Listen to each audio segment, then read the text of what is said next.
Assalamualaikum warahmatullahi wabarakatuh. Innal hamdalillah nahmaduhu wa nasta'inuhu wa nastaghfiruh wa na'udzu billahi min shururi anfusina wa min sayyiati a'malina. May yahdihillahu fala mudilla lahu wa may yudlilhu fala hadiya lahu. Asyhadu an la ilaha illallah wahdahu la syarika lahu wa asyhadu anna sayyidana wa nabiyyana Muhammadan abduhu wa rasuluh. Allahumma salli wa sallim wa barik ala sayyidina Muhammad wa ala alihi wa ashabihi ajma'in. Subhanaka la ilma lana illa ma 'allamtana innaka antal alimul hakim.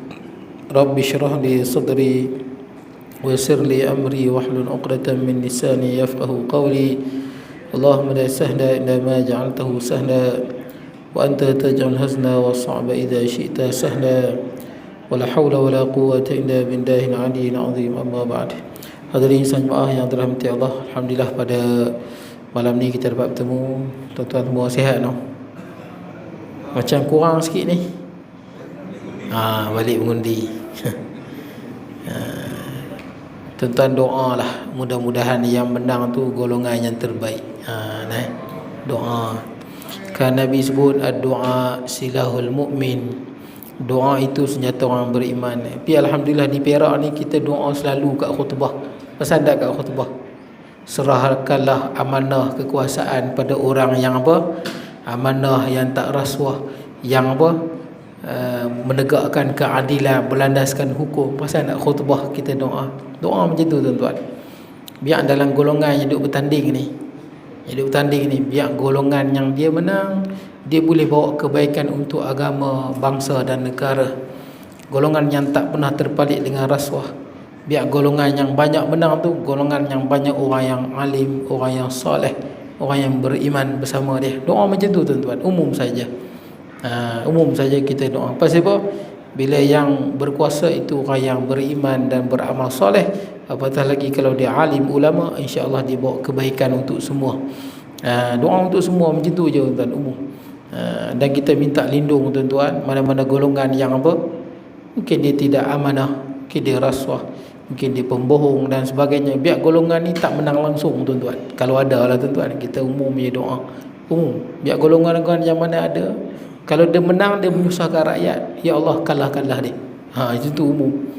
Dia menang, dia menyusahkan rakyat, ya Allah kalahkanlah mereka, hancur leburkanlah mereka dan sebagainya. Ingat doa itu senjata orang yang beriman tuan-tuan. Dan saya sebut kat tuan-tuan dah, kalaulah negara itu rakyat dia banyak yang baik, maka Allah Ta'ala akan bagikan, kurniakan dia pemimpin yang baik.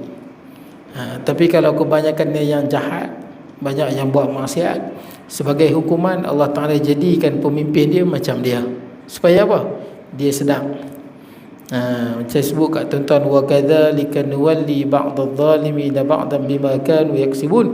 Seperti demikian itulah kami jadikan sebahagian orang yang zalim berkuasa di atas orang zalim yang lain sebagai hukuman di atas perbuatan mereka.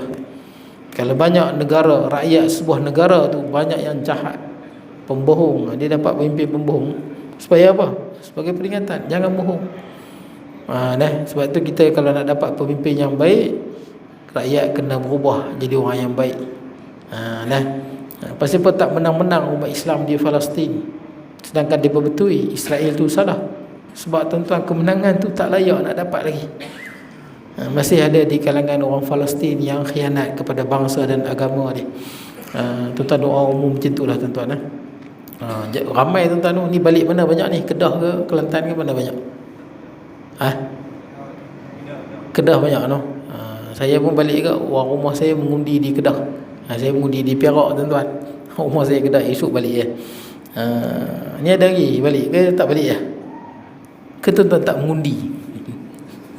Yang tu paling jam kali ni. Yang tak mengundi ni yang paling tak bertanggungjawab pada agama dan bangsa tuan-tuan, dan negara dia. Mengundilah tuan-tuan. Semua benda yang kita buat, kita akan dipertanyakan di hadapan Allah Subhanahu Wa Taala. Baik, kemudian sampai tuan-tuan ingat dalam hadis Nabi kan, remeh je, tapi orang tu boleh masuk syurga tuan-tuan. Pada malam Isra' dan Mi'raj, Nabi Muhammad sallallahu alaihi wasallam melihat seorang lelaki yang bergembira dalam syurga, bersenang lenang dalam syurga. Pasal apa? Kerana dia telah memotong satu dahan daripada jalan yang menyusahkan orang yang beriman. Nah, apa makna hadis dia sebut, laqad ra'aitu rajulan yataqallabu fil jannah fi syajaratin qat'aha min zahri tariq, sesungguhnya aku telah melihat seorang lelaki yang bergembira, bersenang lenang di dalam syurga kerana dia telah memotong satu dahan kayu yang berada di jalan yang mengganggu orang yang beriman. Potong dahan kayu, masuk syurga. Tentang pilih pemimpin yang terbaik, dia menang ke dia kalah ke, ataupun kalau dia menang, dia buat kebaikan, dia mengharamkan benda yang haram, membatalkan ini, membatalkan itu, tuan-tuan juga dapat pahala. Tapi kalau kita pilih pemimpin tuan-tuan yang zalim, kita juga mendapat habuan dia. Gitulah tuan-tuan. Baik, tak apa tuan-tuan, kita tengok kitab kita lah. Baik, muka surat 82 pada yang ada kitab. 39 82 kot saya tanda. Ni pada yang hafal ingat tak? InsyaAllah. Ya, 82 yang saya tanda. 82. Nah, 82. Uthman bin Affan di situ. Ada abang ada itu kan? 82. Itu yang saya tanda dah tu. Betul lah? Betul? Pada yang belakang betul? Betul. Abang tertidur kot tu. Mungkin tak perasan kadang-kadang terlupa nak tanda. Kadang-kadang biasalah terlupa tanda. Bukannya abang, saya bukan letak tulis, saya bukan ingat. Saya ada buku kat rumah, buku nota. Saya memang balik saya catat. Kalau tak catat memang lupa tuan-tuan. Tak perlu tunggu sebulan, 2-3 hari 2-3 hari saya tak catat, memang saya lupa. Saya berhenti kat mana saya tak ingat tuan-tuan. Itu kena catat. Ad-dawabit. Baik tuan-tuan, kita tengok. Qala musannifu rahimahullahu ta'ala wa nafa'na bi ulumi fid darain, kata pengarang. Uthman bin Affan di situ. Kita masih lagi menjawab tuduhan fitnah jahat terhadap negara Islam. Hari ini pun khutbah tajuk apa tuan-tuan? Tentang khutbah hari ini tajuk apa? Tajuk khutbah hari ini, bahaya fitnah. Okey lah tu tuan-tuan, tak tidur mana dia. Ada orang saya tanya tajuk apa, tak ingat, tidur. Baik tuan-tuan, maksud dia fitnah, bagus tajuk khutbah. Sebab kita tengok dalam sibuk pilihan raya ni, memang ada orang yang fitnah banyak, orang yang tak bertanggungjawab. Tak tahu siapa yang buat fitnah. Ni semua dosa besar tuan-tuan. Dosa besar. Ada hadis kan khatib baca tu. Khatib baca yang Nabi tengok orang diseksa, dicucuk hidung dia, keluar ke belakang, pipi dia tembus ke belakang tengkuk. Kenapa diseksa macam tu dalam api neraka? Dia ni keluar rumah, dia mohong, menipu kan dia. Dengar khatib baca khutbah tadi kan. Dia ni kerja dia menipu. Jaga-jaga pada orang yang duduk berkempen dan sebagainya, takut duduk menipu merata. Naik atas pentas-pentas ni mohong. Nabi sebut ni, keluar pada rumah mohong, naik pentas ni mohong. Dan mohong dia ni tablughul afaq. Baca hadis dia kan. Saya tahulah tuan-tuan, bukan pasal saya tak tidur, pasal saya yang baca khutbah. Tidak, saya pun tak perasan saya baca khutbah. Dia duk mohong sampai pembohongan dia tu keliling dunia. Kalau di Malaysia ni lagilah tentang pakai media. Pakai media dia mohong, habis semua rakyat Malaysia percaya pembohongan dia. Tak kira siapa pun, dia akan dihukum dalam hadis tersebut. Dicucuk di pipi dia, keluar belakang, hidung dia tembus ke belakang. Pasal apa? Pembohong. Baik. Jadi tuan-tuan, kita tengok, kita berhenti ni fitnah pada negara Islam.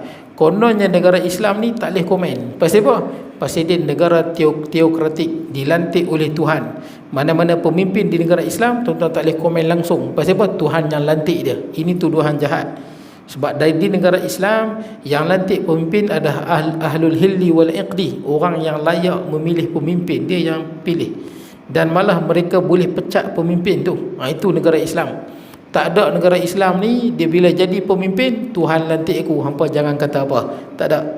Ini tuduhan jahat. Ini Dr. Yusuf Al-Qaradawi rahimahullah, dia nak jawab balik tuduhan ni.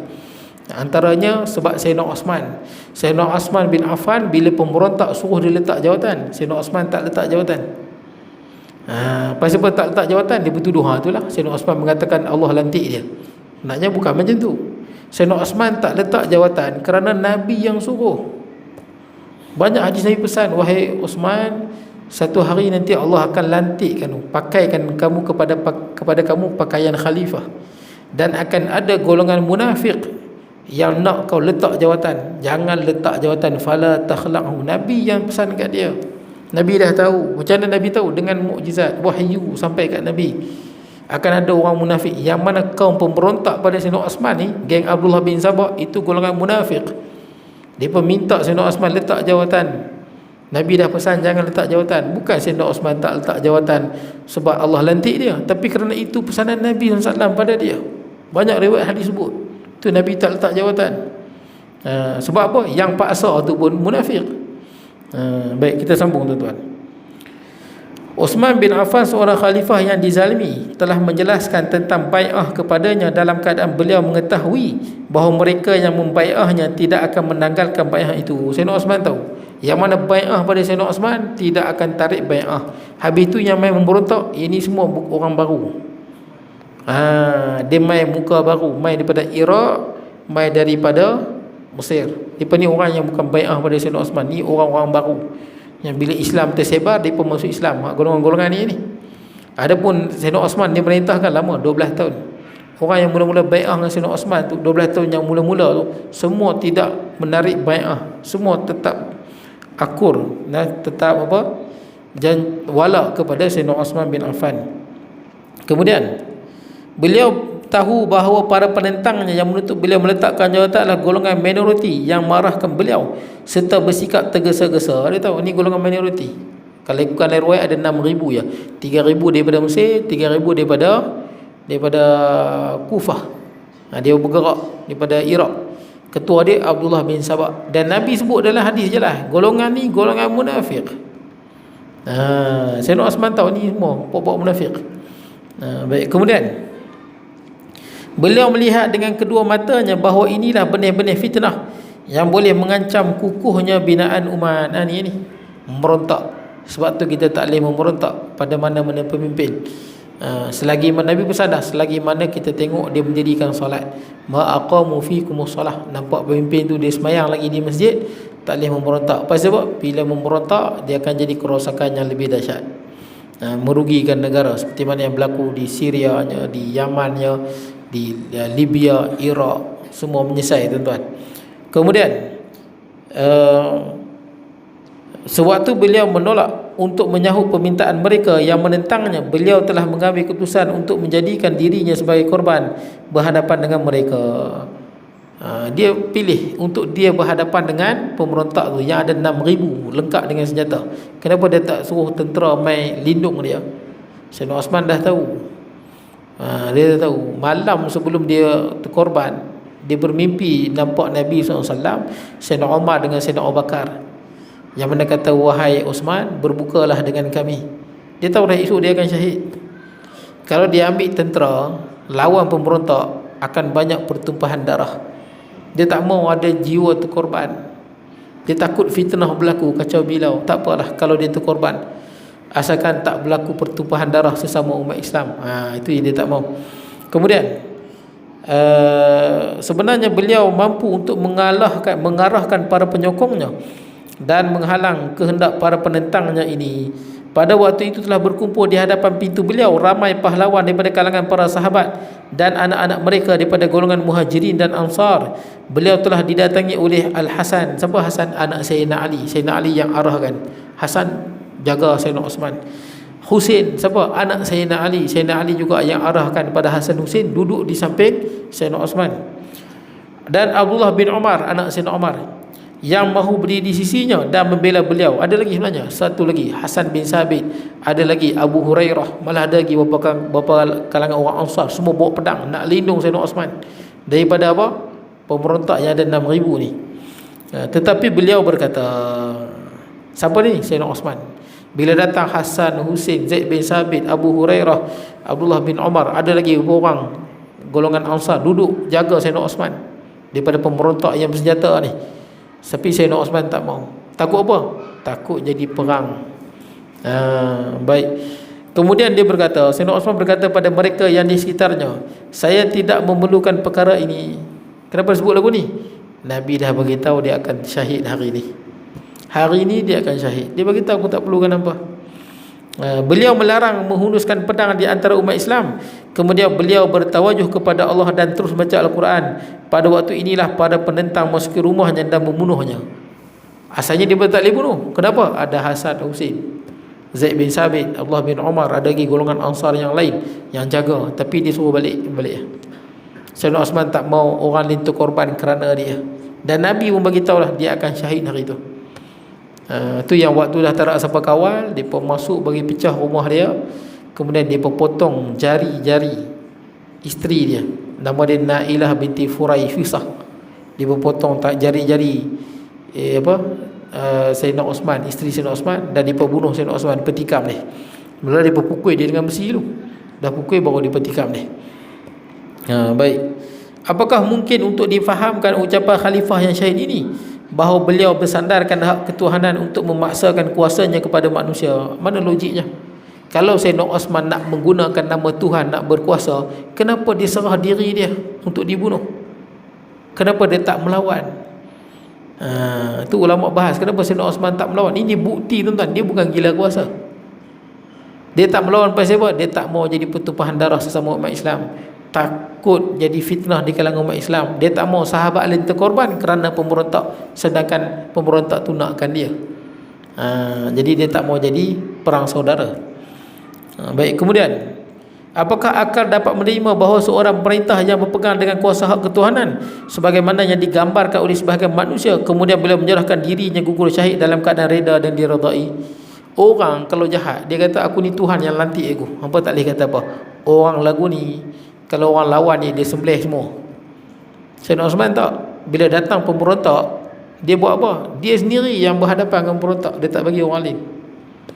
Dan dia tahu akibat dia dahsyat. Akibat dah sehingga dia last kali dibunuh. Orang yang mengaku Tuhan lantik dia, woi jangan cuit sikit dia potong habis semua, sembelih habis semua. Pasal apa? Tuhan lantik dia. Sayyidina Osman bukan berfikiran begitu. Sayyidina Osman ingat pesanan Nabi SAW, jangan letak jawatan. Bila orang munafik, paksa engkau letak jawatan.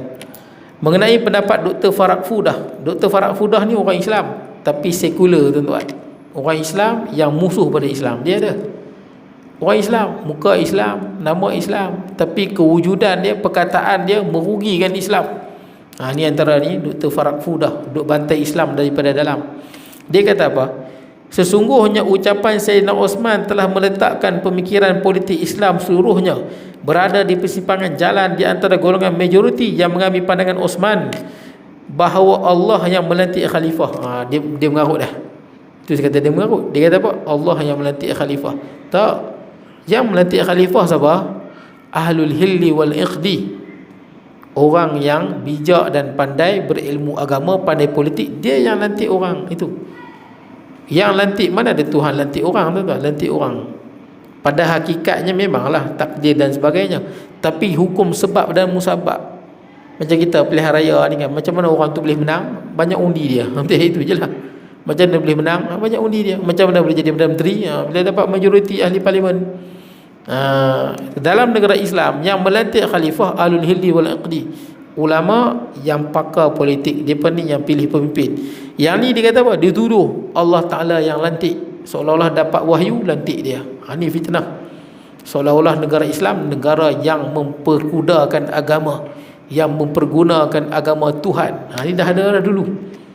Dia anggap macam tu. Bila kita nakkan agama, nakkan Islam, oh tunggang agama, oh yang ni macam-macam lah tu, menunggang nama Allah dan sebagainya. Padahal kita nak agama Allah ditegakkan, hukum Allah ditegakkan. Baik, kemudian dari sini rakyat tidak berhak untuk menurunkan pemerintah dan tempat yang telah Allah angkatkan dia. Ni tuan-tuan ingat, ni kata-kata musuh ni tuan-tuan, kata-kata Farag Fudah. Seolah-olah rakyat tak boleh komen apa, sebab Allah yang lantik dia. Ini dia tuduh tuan-tuan, tuduhan daripada Dr. Farag Fudah. Manakala golongan minoriti daripada kalangan umat berpendapat bahawa umat adalah sumber kekuasaan, mereka lah yang melantik dan meluncurkan jawatan khalifah. Dia kata, oh dalam pandangan minoriti umat Islam, Yang melantik dan yang melucutkan pemimpin ni adalah rakyat. Ini fitnah tuan-tuan. Dalam Islam pun memang yang lantik dan menurunkan khalifah memang rakyat, tapi bukan semua rakyat. Ahlul hilli wal iqdi tadi tu. Baik, kemudian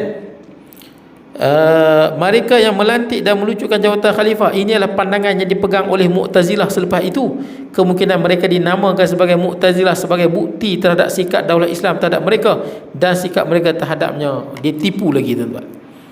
Dia tipu seolah-olah orang yang menganggap yang melantik dan melucutkan jawatan pemimpin ni sebagai Mu'tazilah. Ini tipu tuan-tuan. Sebab Mu'tazilah bukan isu ni, Mu'tazilah isu lain. Seolah-olah Mu'tazilah ni dizalimi kerana Mu'tazilah mengatakan yang melantik dan yang melucutkan pemimpin adalah rakyat. Adapun negara Islam yang melantik itu Tuhan. Hampa tak boleh kata apa. Ini fitnah, salah faham. Nanti kita hurai tuan-tuan, kenapa dinamakan Mu'tazilah, bukan pasal ini. Nanti dia jawab. Kemudian ia adalah kata-kata manusia yang jahil tentang Islam. Ni Dr. Yusuf Qaradawi sebut. Dia merujuk kepada Dr. Farah Fudah ni. Jahil tentang sejarahnya dan jahil tentang tokoh pemikirannya, ataupun dia memahaminya dengan kefahaman yang rosak yang dicampur oleh kelalaian dan mengikut hawa nafsu. Yang pasti ia adalah pandangan beliau tertolak daripada beberapa sudut. Ini Dr. Yusuf Qaradawi tolak balik pandangan Dr. Farah Fudah. Baik, apa jawapan dia? Yang pertama, jumhur umat Islam terdiri daripada ahli sunnah. Tuan-tuan tahu ahli sunnah wal jamaah, yang akidah kita, yang tuan-tuan dengar waktu khutbah ada khatib baca kan?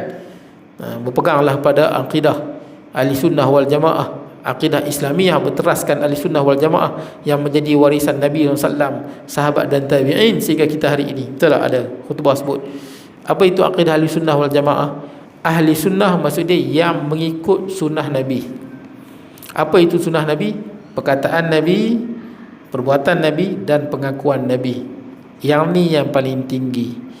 Daripada dulu tuan-tuan diciptakan langit dan bumi sampai hari kiamat, mana ada manusia, mana yang ada makhluk yang perkataan dia, perbuatan dia, pengakuan dia lebih tinggi daripada Nabi Muhammad sallallahu alaihi wasallam. Tu ahli sunnah ikut dia, maksud dia ikut hadis Nabi ya. Ada orang saya pernah jumpa, dia kata apa? Saya tak mau ikut sunnah, saya nak ikut ahlul bait. Ada juga. Subhanallah. Adakah ahlul bait lebih tinggi daripada sunnah? Ahlul bait itu keluarga Nabi, keturunan Nabi, mulia kerana mereka keturunan Nabi. Kenapa ahlul bait itu mulia? Kerana dia keturunan Nabi. Sahabat Nabi, kerana apa dia mulia? Kerana dia sahabat Nabi. Nabi itu punca kemuliaan. Tiba-tiba kalau orang kata sahabat Nabi lebih tinggi pada Nabi, sesat. Ahlul bait lebih tinggi pada Nabi, sesat. Nabi itu tuan-tuan, itulah kenapa kita menghormati sahabat Nabi, kerana Nabi suruh kita hormat sahabat Nabi, suruh sayang sahabat dia. Kenapa kita sayang ahlul bait, kita tak mencela ahlul bait? Kerana Nabi suruh, kerana Nabi. Kenapa kita taat pada Nabi? Kerana Allah Ta'ala suruh. Wa ati'ullah wa ati'ur rasul. Ni saya jumpa golongan pelik tuan-tuan, sesat ni. Dia tinggal sunnah Nabi, dia tinggal perkataan Nabi, dia tinggal perbuatan Nabi, dia tinggal pengakuan Nabi, tertipu dengan bisikan syaitan. Oh, ikut ahlul bait, ni ikut akal, ikut ni. Last sekali dia tinggal. Itu bukan ahli sunnah. Semua selain pada ahli sunnah, dia ada panggil lagu tu, dia tak mau ikut Nabi.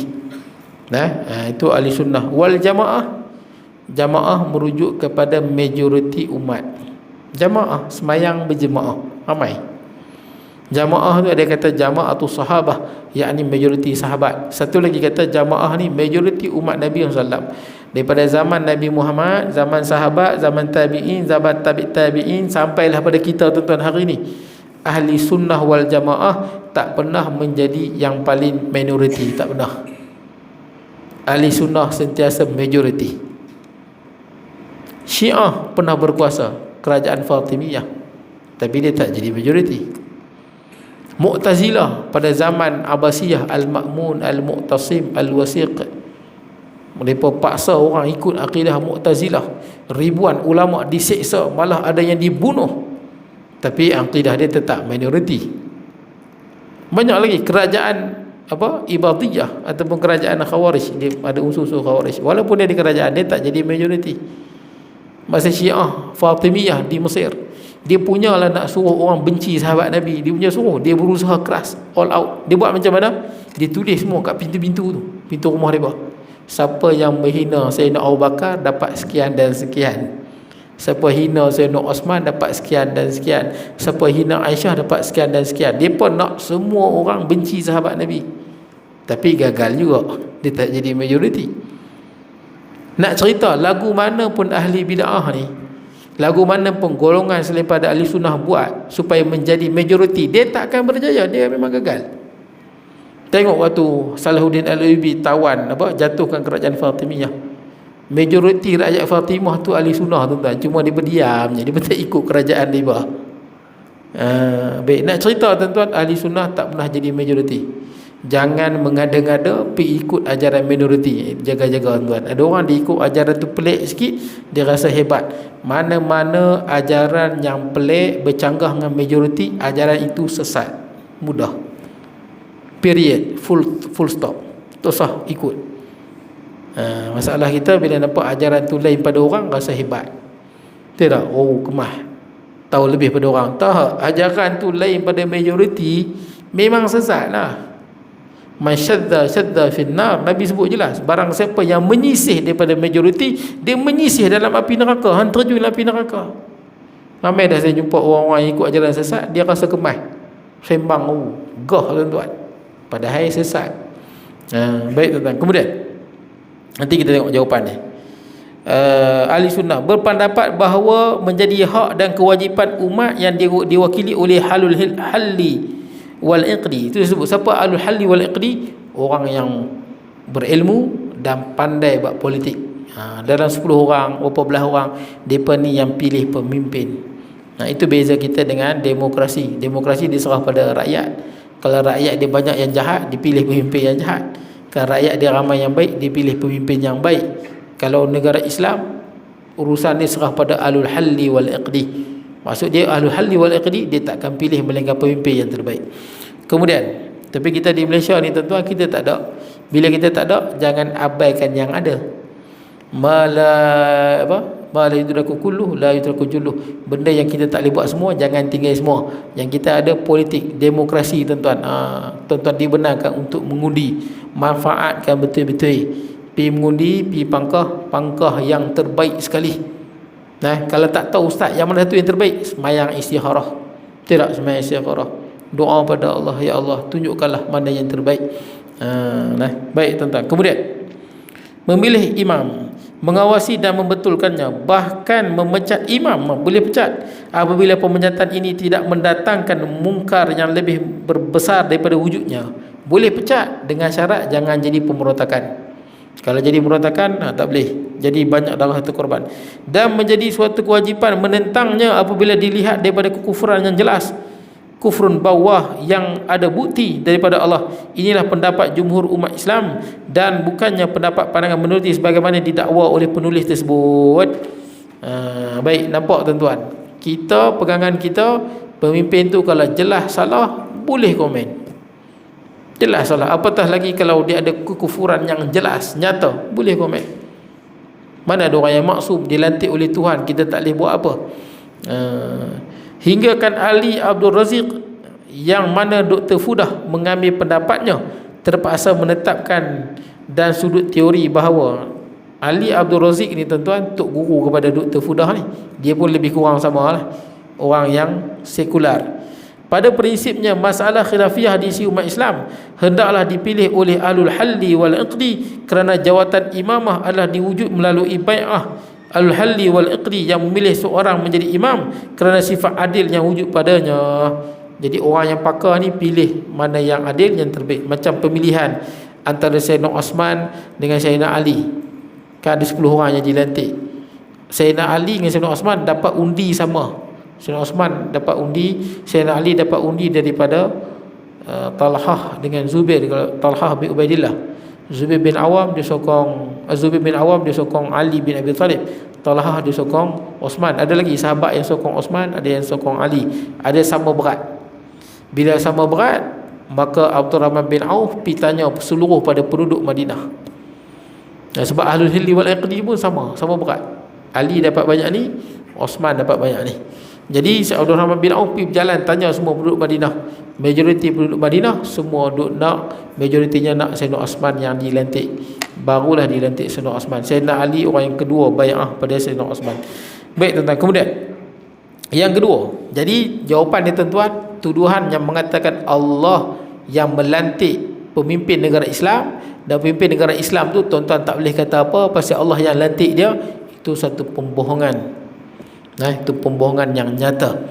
Sebab yang lantik dari segi hukum sebab dan musabab ahlul halli wal iqdi.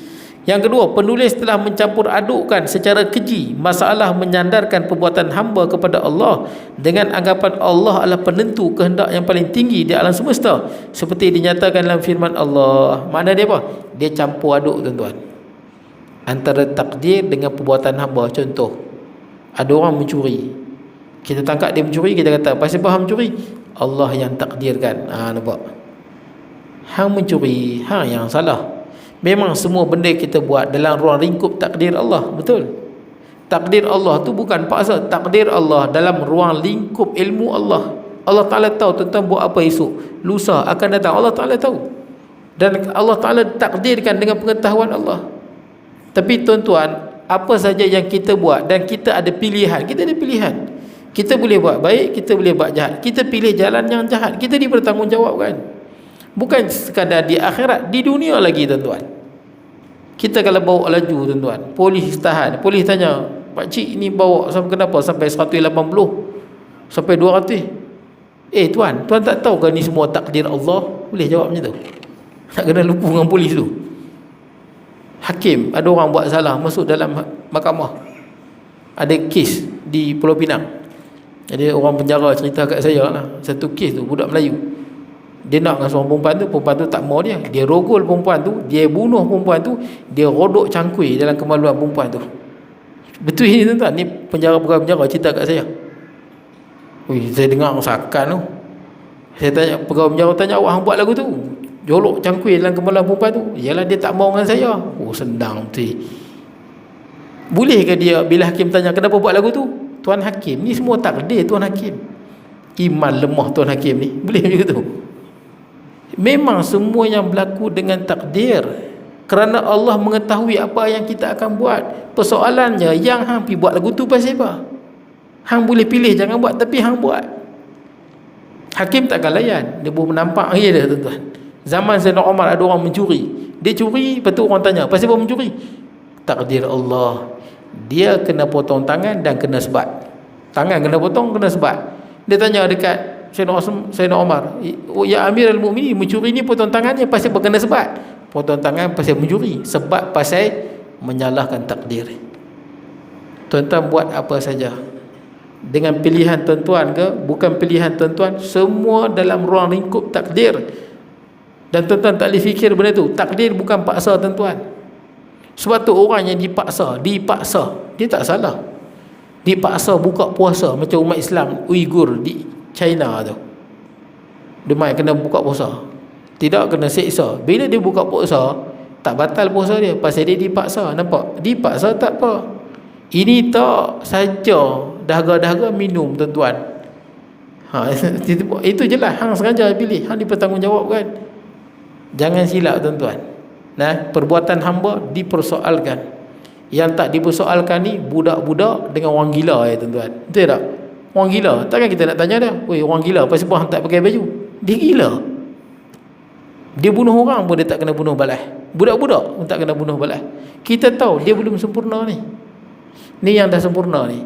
Tuan-tuan jangan menyandarkan pada takdir kalau kita sendiri yang pilih jalan tu. Kita sendiri yang pilih jalan tu. Dan kita tahu benda tu salah, kita dipertanggungjawabkan. Hatta tuan-tuan dengan kat rumah, dengan apa? Dengan anak-anak. Anak tuan-tuan baru beli motor, anak tuan-tuan naik bawa laju, jatuh parit. Tuan-tuan marah tak? Baru beli Y16, baru beli mahal-mahal, tak ada nak pusing, tak ada nak konvoi pergi Pulau Pinang, Melaka, pergi mana? Pulau Pinang, Kedah, konvoi kan, nak kempen. Anak naik, boom, bagi jatuh parit. Tuan-tuan marah ke tak marah? Baru keluar motor ni, baru keluar, marah ke tak marah? Tak marah. Tuan-tuan marah. Tuan-tuan marah anak tuan-tuan. Anak kata, ayah ni mengaji je rajin, tak tahu ke ni takdir ayah? 2 kali penampak mana? Faham ni? Pasal apa tuan-tuan? Takdir tu memanglah takdir kerana Allah mengetahui segala-galanya. Tapi masalahnya yang hang buat lagu tu pasal apa? Jelas tak? Aku tanya hang pasal hang buat lagu tu. Ada pilihan. Bini tuan-tuan pun, kalau dia seleka baju tuan-tuan terbakar. Contoh. Tuan-tuan kat askar seleka kena apa? Ada apa? Lining kah? Kan? Dia kan kat askar kan dia kena seleka lawa. Elok. Bini tuan-tuan seleka tak elok. Tuan-tuan persoal kah? Dia persoal kan? Tak pun dia seleka terbakar, berlubang.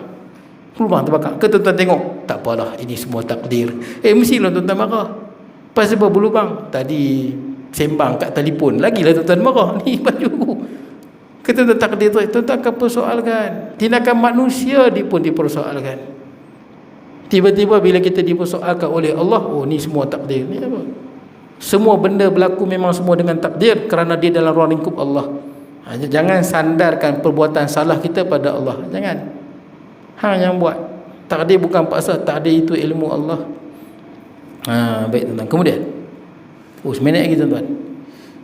Seperti mana firman Allah, tu'til mulka man tasya' wa tanzi'ul mulka mimman tasya' wa tu'izzu man tasya' wa tuzillu man tasya'. Baik, engkaulah yang memberikan kuasa pemerintahan kepada siapa yang engkau kehendaki, dan engkaulah yang mencabut kuasa pemerintahan dari siapa yang engkau kehendaki. Engkaulah juga muliakan siapa yang engkau kehendaki. Penulis ini mencampur adukkan dengan masalah tanggungjawab hamba terhadap amalan mereka, walaupun ia adalah kehendak Allah dan ciptaannya. Ahli sunnah berpandangan bahawa apa yang berlaku adalah dengan kehendak dan ciptaan Allah. Pendapat ini berbeza dengan Mu'tazilah. Dia macam ni tuan-tuan. Hakikatnya Allah lah yang melantik seseorang, sekalipun dia Firaun. Orang yang baik Allah Ta'ala yang bagi kuasa. Yang cabut kuasa daripada Nabi Sulaiman dengan mematikan Nabi Allah Sulaiman, yang cabut kuasa daripada Iskandar Zulkarnain, Allah Ta'ala yang cabut. Yang cabut kuasa daripada Firaun dengan ditenggelamkan dalam Laut Merah, Allah Ta'ala yang cabut. Kalau saya sebut tuan-tuan, kalau banyak rakyat sesuatu negara itu baik, Allah akan serahkan kekuasaan pada pemimpin yang baik. Itu pada hakikat. Pada hakikat. Ini sembang hakikat. Firaun berkuasa. Dia berkuasa tuan. Ya, pada hakikatnya Allah yang memberi kuasa pada dia. Bukan ada wahyu sampai pada Firaun dia tak. Allah bagi kuasa pada dia. Pasal apa? Kerana Bani Israel jahat. Jahat. Dia lupa Nabi, nasihat tak dengar. Firaun berkuasa, Firaun zalim pada dia. Tindas dia kerana dia lupa nasihat para Nabi. Dan Allah Ta'ala yang cabut. Sebab apa? Pemilik kerajaan yang sebenar Allah Ta'ala. Allah berikan kuasa pada Nabi Sulaiman sampai masa Allah matikan dia, habis kekuasaan dia. Allah berikan kekuasaan pada Nabi Daud, pada Iskandar Zulkarnain, pada kerajaan Islam dahulu, sampai masa Allah Ta'ala cabut. Supaya kita tahu apa? Kerajaan milik Allah Subhanahu Wa Ta'ala.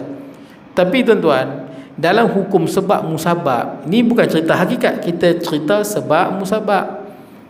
Macam saya pernah sebut kat tuan-tuan kan. Kalau saya tanya kat tuan-tuan, baju yang tuan-tuan pakai ni baju siapa? Baju siapa? Baju saya lah ustaz. Betul tak? Tak, salah. Tu baju Allah. Memang hakikatnya memang baju Allah. Quran sebut, kita duk baca kan, lillahi ma fis samawati wa ma fil ard. Milik Allah lah segala yang berada di langit dan di bumi. Semua milik Allah. Itu hakikat. Tapi bila kita bercakap sebab musabab. Faham tak? Baju siapa tu? Baju saya lah. Oh, beli kat mana? Kan kita sembang sebab musabab. Tuan-tuan pergi ziarah kawan tuan-tuan, aksiden, patah kaki, muka pecah, kita pergi ziarah kat hospital Teping. Ni haji, pasal apa haji ni? Muka teruk, kaki patah. Takdir Allah. Kita pun pening dengan betul lah takdir, saya tak nafikan. Tapi saya tanya sebab musabab. Oh, aku naik motor aksiden. Kita tak, oh ya ke? Kita sembang sebab musabab. Tuan-tuan tengok rumah terbakar, tuan-tuan mesti tanya apa? Pasal apa terbakar? Betul tak? Ke tuan-tuan tak tanya? Tuan tengok rumah terbakar, takdir Allah BP tak, tuan-tuan akan tanya. Kerana itu tanggungjawab kita. Tanggungjawab kita tuan-tuan. Ada orang mai kat tuan-tuan, kenyang rasa ni. Pasal apa kenyang? Allah Ta'ala bagi kenyang. Betul lah Allah Ta'ala bagi kenyang. Saya tak nafikan benda tu hakikat. Tapi pasal apa kenyang? Dari segi sebab. Pasal apa? Oh, tadi nasi arak 2 pinggan. Betul. Kita cakap sebab. Hakikat memang kita tak nafi, siapa pun tak nafi hakikat. Tapi kita sembang sebab. Dan banyak lagi lah tuan-tuan yang kita sembang sebab, tuan-tuan. Haji nampak kaya hari ni tu. Iyalah dapat 300 macam tu. Dapat 300. Syirik. Allah Ta'ala, betul lah Allah Ta'ala yang bagi. Tapi cerita sebab musabab. Tuan-tuan faham ke no? Hakikat Allah. Tapi kita cakap, banyak kita cakap sebab musabab, banyak. Yang kita cakap di dunia ni sebab musabab. Hakikat kita tak nafi. Ini silap ni. Banyak orang, saya contoh macam saya pegawai kerajaan. Kan kita ada apa? Dapat APC, anugerah perkhidmatan cemerlang. Tentu ada juga dalam tentera, ada kot no. Yang cemerlang ni kan dapat RM1,000 tu. Ada setengah orang kadang-kadang dia tak adil. Sebahagian bos dipilih yang dia suka, yang kuat mengampu, tuan-tuan. Kaki ampu, muka dia saja APC. Sampai kita naik meluat, muka dia lagi. Pasal apa? Pandai jet bos. Mengampu tuan-tuan, kipas. Bos pula jenis pening, tuan-tuan. Dapat bos yang suka kipas ni pening. Betul tak, tuan-tuan? Tak boleh kipas sikit dia, dapat. Yang tak reti kipas sampai sudah tak dapat apa. Tuan-tuan kalau jumpa bos lagu tu, jangan kipas lentak pergi kat dia. Tuan-tuan bagi saya, alah apa sangat APC tu. Yang penting maruah. Betul tak? Jangan gadaikan maruah, lentak pergi. Pasal apa, tuan-tuan? Yang saya geramnya bukan apa, kadang-kadang kita jumpa bos lagu tu, dia bagi orang yang duk kipas dia. Lepas tu dia kata apa? Ini semua pilihan Allah. Hang yang tak adil, hang sandarkan pada Allah. Ni manusia apa ni? Dua kali dosa. Pertama, hang tak adil. Yang kedua, hang sandarkan sikap buruk hang pada Allah. Dia yang pilih, dia yang bagi nama dekat apa? Kat pihak atasan. Lepas tu dia kata apa? Tuan-tuan janganlah marah. Ini rezeki dia. Sedap dia. Memang semua orang mencuri pun rezeki, orang rasuah pun rezeki, tapi rezeki yang haram. Nak cerita panjang, tuan-tuan. Tapi betul tuan-tuan sebut tuan, pandai dia pandai bermadah pula. Dia buat benda jahat, dia pusing-pusing. Baik tuan, kemudian penulis mencampur adukkan dengan masalah tanggungjawab hamba terhadap amalan mereka, walaupun adalah dengan kehendak Allah dan ciptaannya. Ahli sunnah pandangan bahawa apa yang berlaku adalah dengan kehendak dan ciptaan Allah, berbeza dengan pandangan Mu'tazilah. Ahli sunnah semuanya pandangan bahawa kehendak Allah Ta'ala dan ketentuannya tidak menggugurkan tanggungjawab manusia. Oleh itu difardukan amar ma'ruf dan nahi mungkar, disyariatkan hukuman, ditentukan pahala dan dosa, dan diwujudkan syurga dan neraka. Pasal apa? Ada syurga, neraka dan sebagainya. Pasal ada manusia yang akan buat jahat, ada manusia yang akan buat baik. Pasal apa Allah Ta'ala tak buat syurga aja senang, mati semua masuk syurga, ampunkan semua. Macam tu tuan-tuan tak boleh hidup.